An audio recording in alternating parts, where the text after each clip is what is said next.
Good morning mga mamshi ko mahiyain. Today is Monday and first day of school ng aking mga bagets.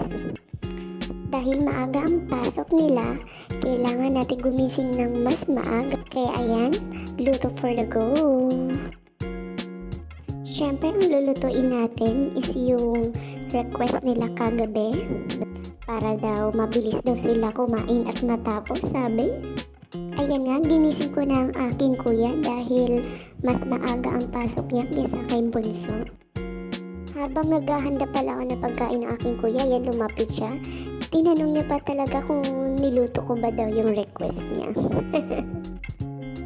Pagkatapos kong ihanda ang almusal ng aking kuya, inihanda ko na rin yung baon niyang snacks.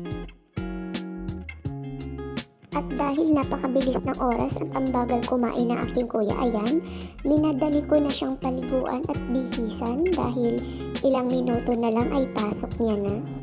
At sa sobrang pagmamadali nga, ayan, kulang na lang lumipad na ako.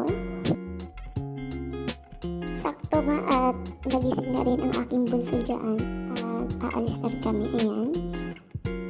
Pagkahatid na kay kuya ay umuwi rin agad kami dahil kakain na rin ang aking bunso. At may pasok rin siya after ng ilang oras.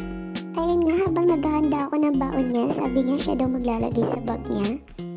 Mabuti at may assistant ako. Dahil medyo may oras pa ako, ayan, naglinis na muna ako ng mga plato para wala na ako hugasin pag-uwi mamaya.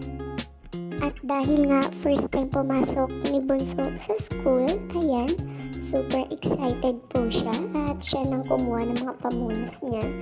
Pati yung juice niya, ayan, siya na rin nag-ayos. Magaling na assistant.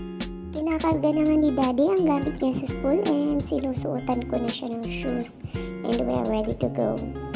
Let's go, guys!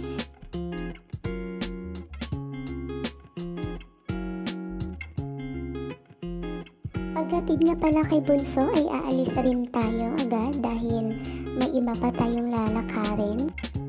At hanggang dito lang ang aking mini vlog. Please follow me guys. Thank you for watching. Bye bye!